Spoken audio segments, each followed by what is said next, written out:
Hey guys, welcome back to my channel. So when I made this video originally, I ran into a problem where I was recording a piece of it and I decided to chop off my head in the middle of the recording so you could see everything basically from my neck down, but not my face.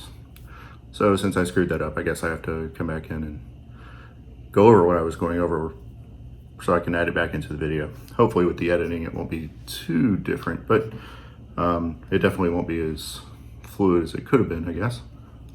We all make mistakes. One of the things I did when I started this endeavor of cooking during the pandemic was I decided that I wanted to get some knives that I could use outside on the grill or on a cutting board or whatever that weren't going to mess up my wife's nice kitchen knives.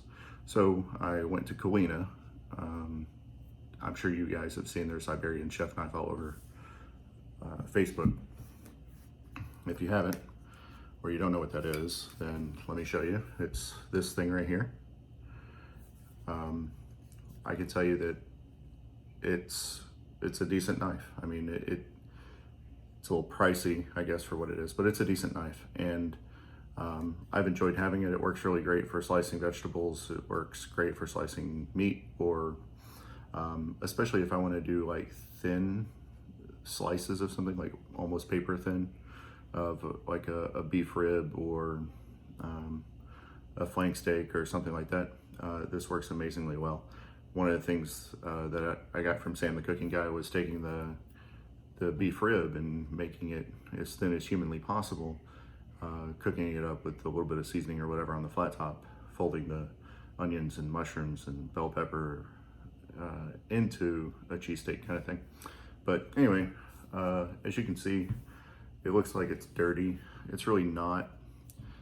What it is these are carbon steel. And if you didn't listen to my last thing about carbon steel when I was talking about the hatchet that I got in my survival box, battle box, what I will tell you is that these require quite a bit of maintenance. You basically have to wash it as soon as you're done. You can't let it sit at all.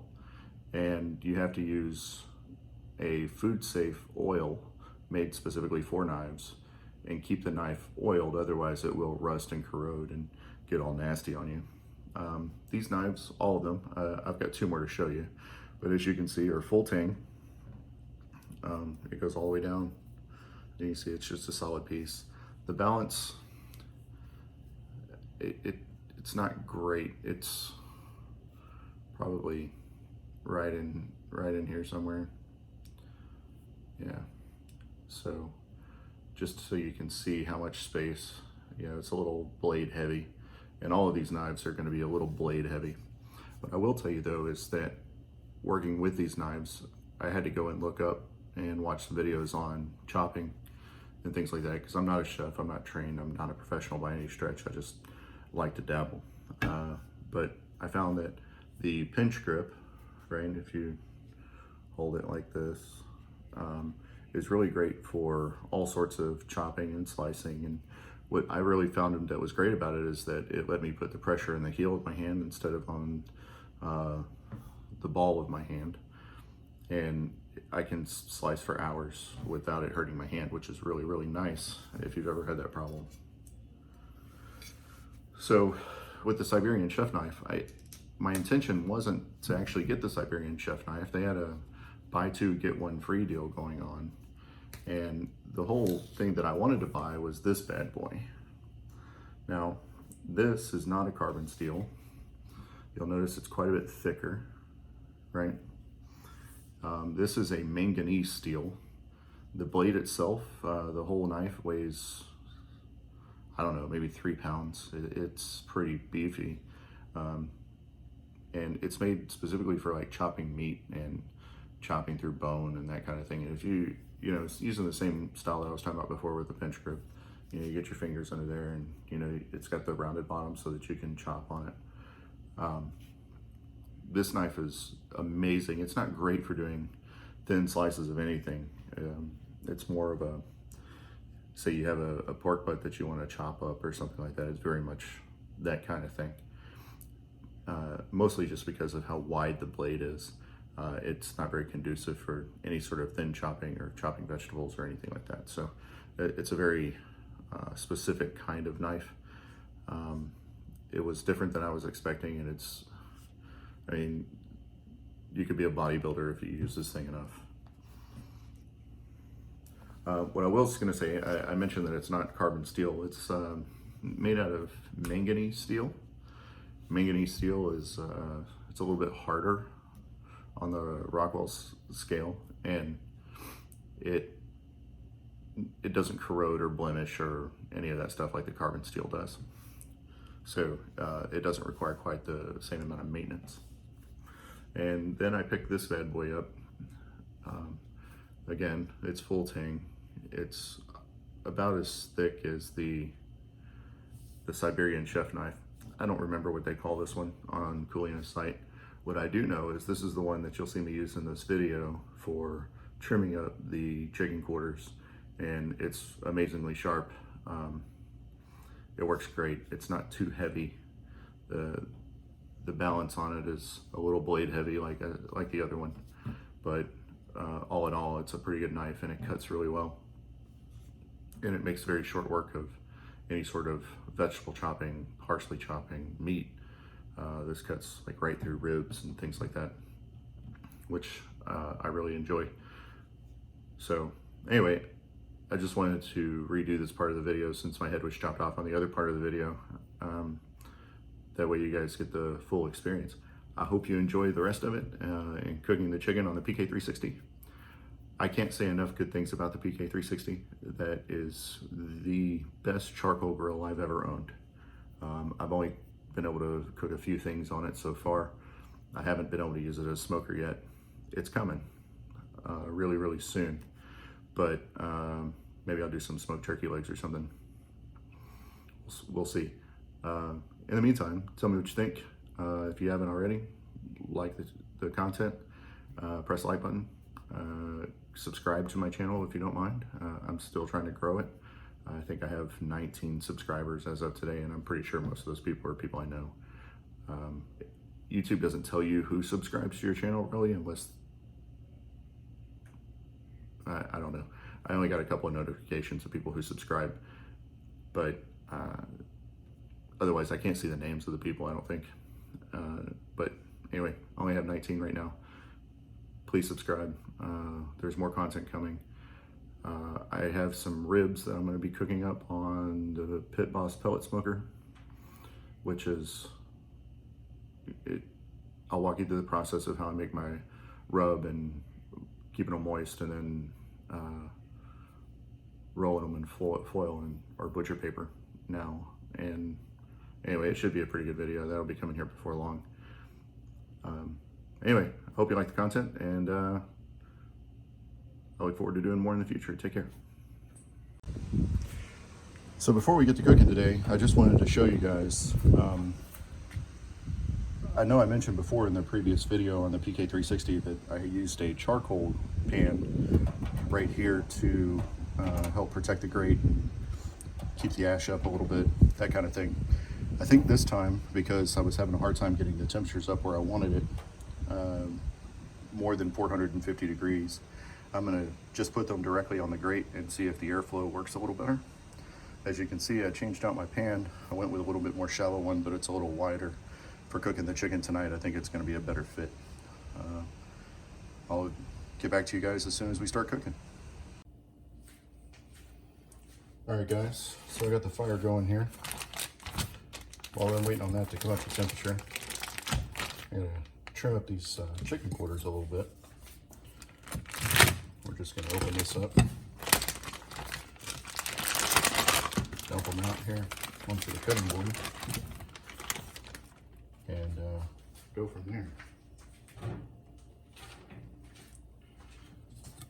So if you've never had to trim a chicken quarter before, and don't feel bad, I didn't realize that this was a thing until just recently, but you can see this little piece here, right? We'll go ahead and take that off. See, like I said, those knives cut really well. Kind of square it up a little bit so that it'll cook nice and even.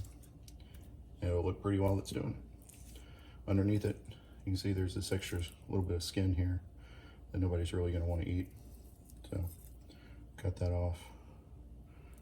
And right here is and you see it's just a big chunk of it that is pretty gross. So we'll go ahead and trim that off too. Then you got a nice little bit of meat under here. Get all that gross stuff out of there, and you got a pretty good looking chicken quarter. So we're gonna do this with all of these.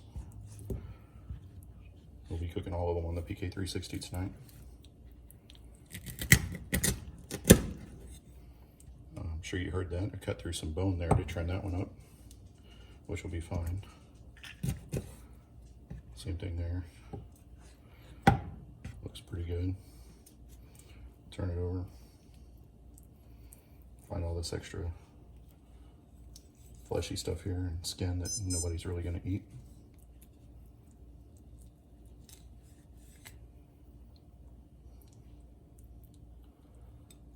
That's okay. Yeah, see how all this is peeling away? It's kind of gross. That's not the stuff that you want to eat. It's kind of the same thing with taking a membrane off of a rack of ribs or cutting away the silver skin on a piece of beef. You just got to clean them up a little bit, and you can see, if you look around it, all nice and trimmed and even. So we're going to continue to do the rest of these, and I'll get back to you when we put them on the grill. Okay folks, you guys can see it's just about ready to tip into the basket here. It's going to say something. Even though these charcoal things have a heat deflector on them, I still like to wear a glove. It gets pretty hot, and I would highly recommend that you would do the same if you're going to use this method for lighting a grill. Let's go ahead and get this dumped.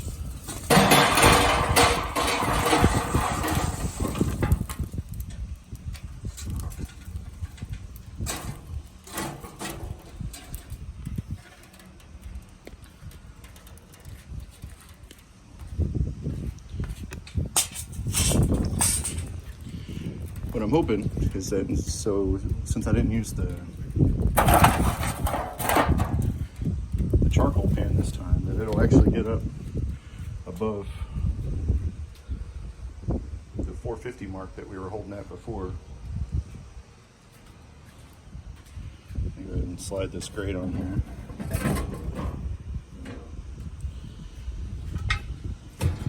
As you can see on the top here, we've got the vents wide open. This little symbol right here means that that one's wide open. So is this one over here. Can't get in there really good, but let's see. There we go. So we're gonna let this come up to temp. As you can see, it's already climbing pretty good. And we'll see if we can get this somewhere in the 500 range. Back soon. Okay guys, it's really only been, I don't know, 3 or 4 minutes since the cut in the video here. What I will tell you is that the temperature has risen way faster without using the charcoal pan. And that may be something that's important to you guys if you're having trouble getting higher temperatures in here, you know, the real high heat for searing and that kind of thing. We'll see how it performs. I'll get a temperature check before I put the chicken on here in just a few minutes, but having it 400 degrees-ish right now, and it's going to keep climbing, it looks like. I went ahead and shut off one of the top vents, and we're going to kind of slow it down just a little bit because I don't want to overcook the chicken. But yeah, anybody that's out there using a PK360, if you're using a charcoal pan and you're having trouble getting it the temperature you want it because it's not going high enough, maybe it just needs a little bit more air, and you should just use the grates at the bottom of it. Food for thought. Hey guys, it's been about 20 minutes. It's time to check the chicken. Give it a flip. Oh yeah, look at that. Nice and crispy on the outside. It's getting a nice little color to it. We're gonna go ahead and give this a flip and see what the other side looks like real quick. I'd say that's coming along pretty nicely. Oh yeah. Now, my wife is the only one of us that really enjoys barbecue sauce on the chicken, so I may do a little sauce for one of these tonight. I'm not quite sure. You'll notice I'm spreading these back out a little bit just to make sure. The temp's holding pretty good at 400. So we're going to give these another 20 minutes or so, and then we'll come back and check them again with the thermometer and make sure that they're up to temp, and they should be ready to come off. Okay guys, it's been about another 20 minutes. We're going to check on these again. As you can see, they're coming along quite nicely. A little bit of blood coming out of them, which isn't too bad. Now what I will say is we're going to have to flip these over real quick again.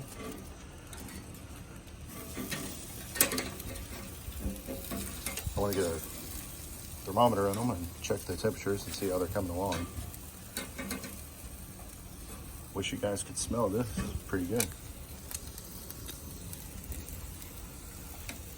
So let's see what we got here.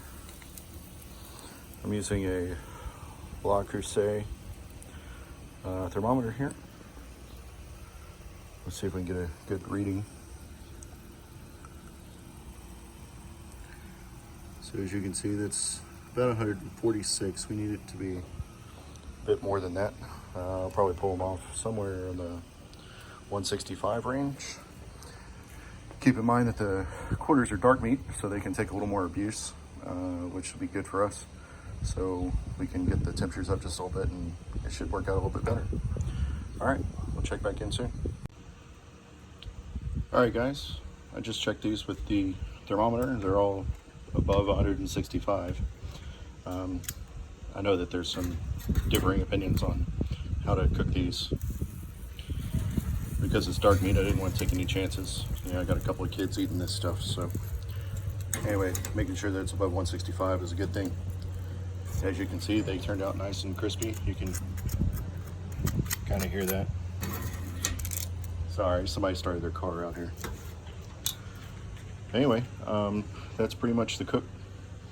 You can see there was still plenty of fuel left. The temperature was still close to 400 degrees in there. We'll let it all cool down and get it all cleaned up again. But appreciate you guys tuning in. Like I said, if you haven't already, please subscribe. If you like this stuff, click the like button. And until next time, have a good one.